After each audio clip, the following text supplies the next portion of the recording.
A friend of yours that is always there for you is a friend worth cherishing. You're welcome to Me and Geography. In this episode of ours, we have been dealing with fieldwork. We are soon winding up that fieldwork. So welcome to Me and Geography, and still calling upon all my viewers and subscribers to continue doing what they are doing best. Thank you very much. Well, today we want to start from another aspect of geographical relationships.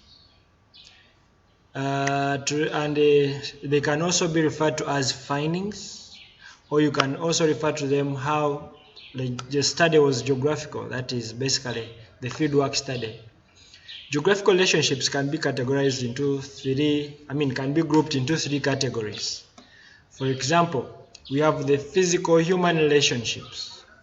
We also have the physical relationships. And then lastly, we have the human relationships. So when you go to the field, you're going to be interested in knowing how those three interrelate.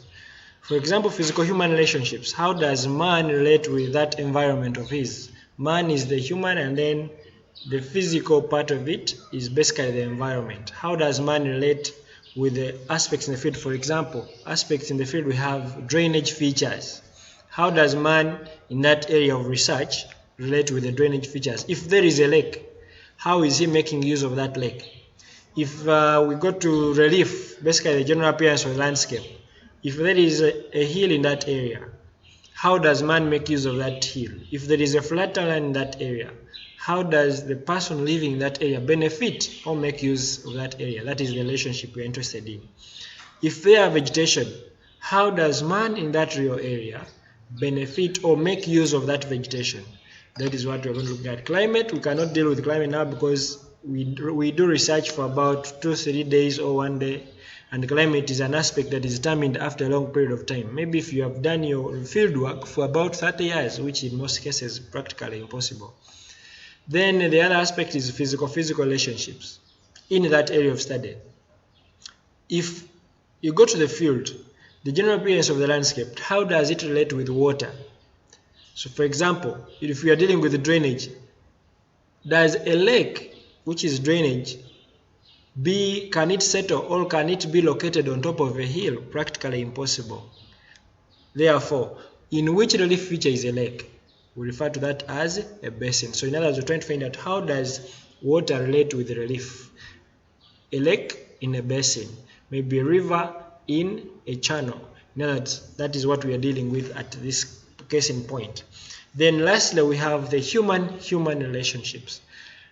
Man himself, how does he relate with the things he has put in place? For example, transport and isolation. If there is a factory in that area and there is a road, how are they benefiting from each other? Maybe the road is linking the factory to the market, or the road is linking the factory to the source of raw materials. That is how they relate. They are all human aspects. Maybe trade and settlement. People who are living in that area, how do they benefit from the markets that are there? That is human relationship. And all those others, maybe settlement and market, transport and market. If there is a market, how does it benefit from the road? Does the market get its products through the road linking to it, or how does it discourage it? Those are relationships we shall be looking at. So from there, I want to just hint on the must-haves or things that you should know as a geographer when you are studying relationships in fieldwork. For instance, words such as has led to are a must, or has favored are a must, or has attracted or discouraged, because a relationship can be positive and negative. And don't forget, all the relationships that you give should have a reason. That is the point that we're saying. A reason should be given for every relationship. Let me give you an example from our daily life. Your mom chose your father because of a reason. That's the same thing we do in geography, that relationships must have a reason. Maybe your mom chose your father because your father is tall and handsome. Yeah. Every relationship exists on a reason. So for example, in our fieldwork here, we shall also be writing these relationships and backing them up with the reasons. So let's first go back and discuss the aspect of physical human relationships. For this case, if you are saying there is a drainage feature, that is a lake, how does man make use of that lake? For example, if I went to an area and there is a lake, let's say Lake Albert, and I say the presence of Lake Albert has favored fishing activities. Lake Albert is a drainage feature, and then fishing activities or the human activities or the land use has favored fishing activities due to or because of, I'm now bringing out the reason, maybe presence of a variety of fish species. A relationship should have a reason backing it up. Then we go to and say relief and land use. Relief refers to general appearance for the landscape. How does it relate with land use? How does man make use of the relief aspects? For example, if there is a hill, or there is a flat land, or there is a valley, we can say the presence of, I give the name of that flat land, I say maybe the presence of Kaiso flatland has favored, listen to my words, has favored. What has it favored? Maybe has favored the establishment of Kaiso village. That is the name of the land use. Reason, maybe due to easy mechanization. That is the reason. Every relationship must have a reason backing it up. So the other aspects of the relationships, those who have the time, feel free. I've given you the hints that you should have there. Should have led to, should have favored, or due to. They must be backed up with relationships. With the reasons. Therefore, you can note down or write down your own relationships. And then for those who wish, you can inbox me on my WhatsApp and we'll discuss them more. The number is 0703 442054. On your screen right now are some of the sample questions about geographical relationships.